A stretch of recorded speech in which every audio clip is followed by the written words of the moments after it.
Jangan lupa subscribe YouTube channel Metro TV News dan jangan lupa nyalakan notifikasinya.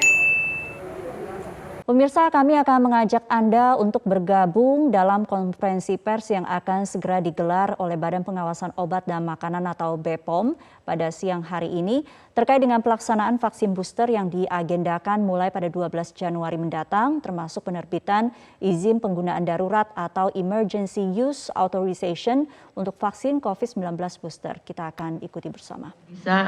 Kami Badan POM bisa melaporkan beberapa vaksin yang sudah mendapatkan izin penggunaan sebagai vaksin booster. Kita semua menyadari bahwa vaksin booster dibutuhkan tentunya untuk kita bisa menangani permasalahan pandemik segera keluar kita ya, percepatan penanggulangan pandemi COVID-19 ini ya.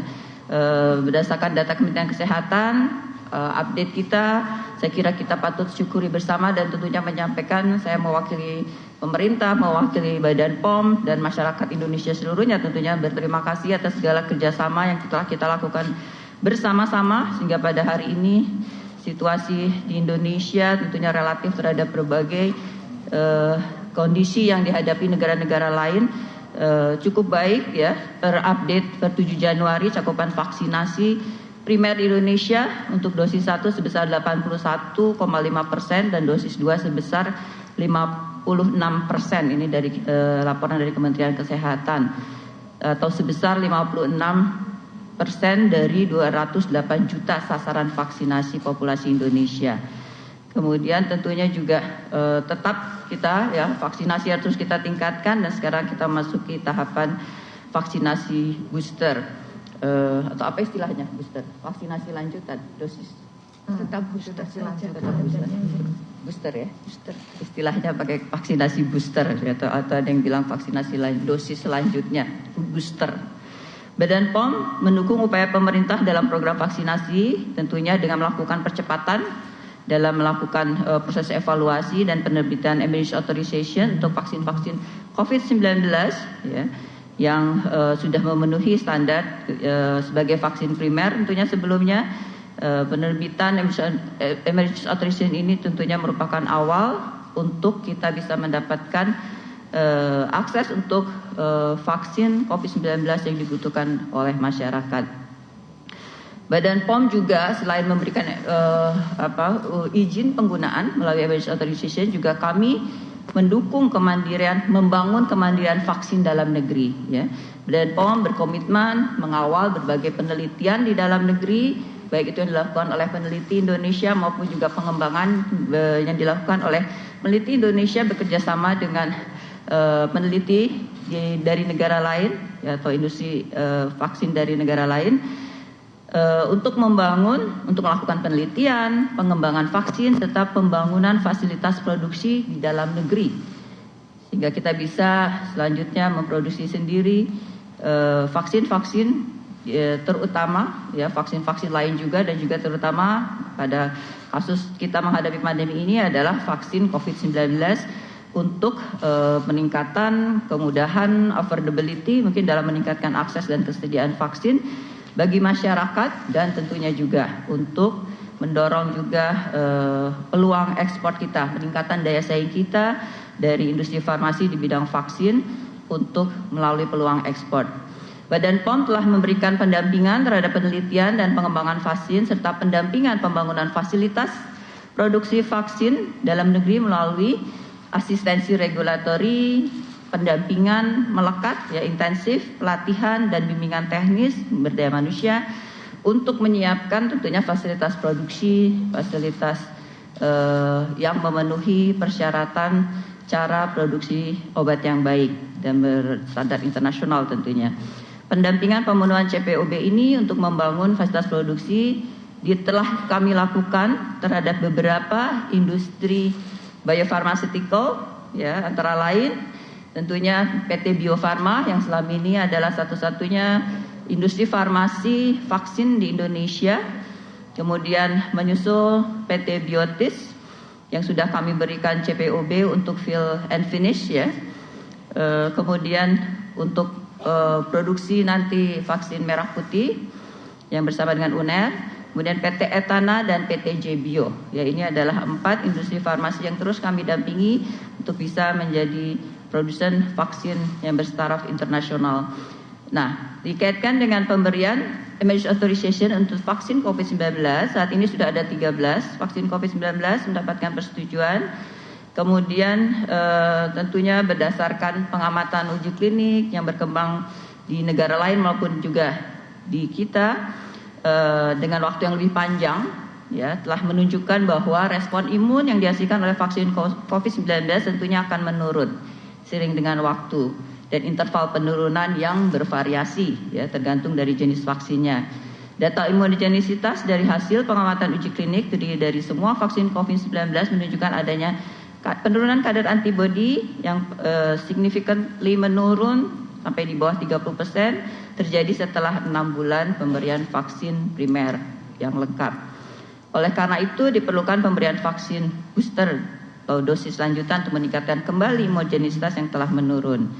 Di Indonesia vaksinasi sudah dimulai sejak Januari 2021. Hingga saat ini sudah diperlukan pemberian vaksinasi booster dosis lanjutan untuk mempertahankan efikasi vaksin terhadap infeksi COVID-19.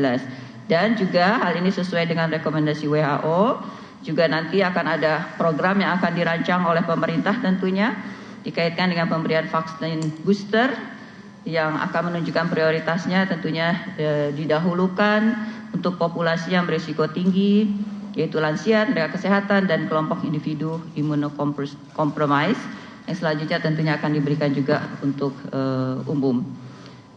Berkaitan dengan hal tersebut, ya, semenjak November 2021, Badan POM bersama pihak-pihak terkait secara bertahap telah melakukan pengkajian keamanan, khasiat, dan mutu terhadap beberapa vaksin COVID-19 yang telah memperoleh persetujuan penggunaan darurat emergency authorization sebagai vaksin primer untuk dievaluasi sebagai vaksin booster berdasarkan data hasil uji klinik terbaru yang mendukung. Kami tentunya menyampaikan apresiasi terhadap atas dukungan para tim ahli Komite Nasional Penilai Vaksin COVID-19 dan ITAGI dan tentunya asosiasi-asosiasi klinisi yang terkait, ya, dengan program vaksinasi ini terhadap dukungannya sehingga proses evaluasi berbagai vaksin bisa kita lakukan dan yang sudah kita mulai cukup lama juga, ya, sejak November. Nah, dalam hal ini ada 5 pada saat ini, sampai dengan saat ini, karena ada juga beberapa yang sedang uji klinik vaksin booster yang masih berlangsung dan dalam waktu beberapa hari ini akan juga bisa kita putuskan emergency authorization-nya. Pada hari ini kami melaporkan ada 5 vaksin yang telah mendapatkan emergency authorization, yaitu dan telah tentunya sebelum mendapatkan emergency authorization dari Badan POM telah melalui proses evaluasi bersama para tim ahli Komite Nasional Penilai Obat atau Vaksin dan telah mendapatkan rekomendasi memenuhi persyaratan yang ada sehingga bisa dilanjutkan dengan proses pemberian emergency use authorization. Pertama adalah vaksin CoronaVax COVID-19 Bio Farma. Ini adalah untuk booster homolog yang akan diberikan sebanyak 1 dosis setelah 6 bulan dari vaksinasi primer dosis lengkap CoronaVax vaksin COVID-19 untuk usia 18 tahun. Berdasarkan pertimbangan dari hasil uji klinik, pertama keamanannya, kejadian advisory event, kejadian tidak diinginkan yang sering terjadi dan berhubungan dengan vaksin, yaitu reaksi lokal seperti nyeri, tempat suntikan, kemerahan, umumnya tingkat keparahannya grade 1-2. Imunogenisitas menunjukkan peningkatan titer antibodi netralisasi hingga 21 sampai 35 kali setelah 28 hari pemberian vaksin booster ini pada subjek dewasa. Kedua adalah vaksin Pfizer Comirnaty. Ini adalah juga untuk booster homolog. Ini dengan platform mRNA. Tadi CoronaVax adalah inactivated virus. Diberikan sebanyak 1 dosis minimal setelah 6 bulan dari vaksinasi primer untuk usia 18 tahun ke atas. Data-data menunjukkan keamanan juga kejadian tidak diinginkan sifatnya lokal Umumnya adalah nyeri di tempat suntikan, sakit kepala, nyeri otot, nyeri sendi, demam dengan grade 1 sampai 2. Imunogenisitas menunjukkan peningkatan nilai rata-rata titer antibodi netralisasi setelah 1 bulan sebesar 3,3 kali. Dan ketiga adalah AstraZeneca, Vaxzevria dan Nonezavac, homolog juga ini. Ini platformnya non-replicating viral vector, menunjukkan data keamanan dapat ditoleransi dengan baik, ya, dilaporkan adverse eventnya bersifat ringan dan sedang, ringan lebih besar 55%, sedang 37%. Kemudian imunogenisitasnya menunjukkan peningkatan nilai rata-rata titer antibodi dari 1792 menjadi 3700, sekitar 3,5 kali ya. Kemudian yang keempat adalah vaksin Moderna, ini untuk homolog dan heterolog booster dengan dosis setengah dosis ya, vaksin Moderna. Kemudian sebagai booster homolog dan heterolognya Moderna adalah untuk vaksin primernya AZ, Pfizer dan Janssen dengan dosis setengah ya. Ini menunjukkan respon imun antibodi netralisasi sebesar 13 kalinya setelah pemberian dosis booster. Dan pada subjek juga dewasa 18 tahun ke atas. Yang kelima adalah vaksin Zivivax, ini untuk booster heterolog dengan primer Sinovac atau Sinopharm, juga diberikan setelah 6 bulan ke atas di pemberian dosis menunjukkan bahwa peningkatan titer antibodi netralisasi meningkat lebih dari 30 kali pada subjek yang telah mendapatkan dosis primer Sinovac atau Sinopharm. Kami juga ingin menambahkan bahwa dalam mendukung kemandirian vaksin dalam negeri ini, vaksin Zivivax ini tentunya kita harapkan dan sedang dalam pendampingan Badan POM untuk vaksin yang dikembangkan oleh Anhui dan kerjasama dengan industri farmasi dalam negeri, yaitu JBio sedang dalam tahap juga untuk diproduksi di dalam negeri, dalam tahap pembangunan fasilitas untuk produksi vaksin dalam negeri, yaitu pembangunan pabrik sekarang yang akan nanti membangun proses upstream, downstream, jadi mulai dari bahan baku sampai fill and finish. Ini sekarang sedang dalam proses, diharapkan fill and finish selesai CPOB-nya sekitar bulan Agustus. Dan selanjutnya nanti diharapkan tentunya selesai dan bisa memproduksi dari mulai bahan baku upstream downstream. Dalam waktu tersebut pun juga sambil menunggu JBio menyiapkan fasilitasnya, PT JBio bekerja sama toll manufacturing dengan PT Biotis Pharmaceutical untuk melakukan proses fill and finish vaksin Zivivax ini ya. Jadi ada kontrak produksi dengan PT Biotis. Saya kira ini sesuatu yang mengembirakan ya. Setidaknya sudah ada yang diproduksi di Indonesia untuk fill and finish, bertambahlah berbagai alternatif untuk pemilihan vaksin yang diproduksi di dalam negeri. Nah, dengan berdirinya nanti pabrik biofarmasi JBio, maka akan ada di Indonesia 3 fasilitas produksi vaksin di Indonesia ya, selain PT Bio Farma yang selama ini sudah menjadi industri farmasi vaksin pertama di Indonesia, dan kemudian PT Biotis, dan yang ketiga nanti ada PT JBio. Saya kira ini adalah hal yang positif ya, yang berkembang dari masa-masa kedaruratan pandemi COVID-19 ini ya. Itu tentunya kita harus juga menghasilkan sesuatu yang memperkuat industri farmasi Indonesia, terutama untuk vaksin dalam hal ini, dengan bertambahnya industri farmasi swasta Indonesia yang bisa memproduksi vaksin, sehingga aspek kemandirian produk obat dan produk vaksin dalam hal ini, yaitu produk biologi obat Indonesia menuju kemandirian sudah melangkah cukup jauh dalam 2 tahun terakhir ini, karena kita menghadapi pandemi COVID-19 ya. Suatu yang positif yang keluar dari masa-masa sulit kita menghadapi pandemi COVID-19 ini perlu menjadi catatan kita.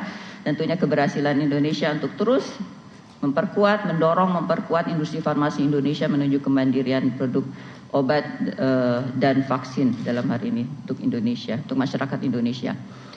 Badan POM Republik Indonesia tentunya bersama Kementerian Kesehatan dan Komnas KIPI akan terus memantau keamanan vaksin yang digunakan di Indonesia dan menindaklanjuti setiap kejadian ikutan pasca imunisasi KIPI sesuai dengan fungsi kami masing-masing.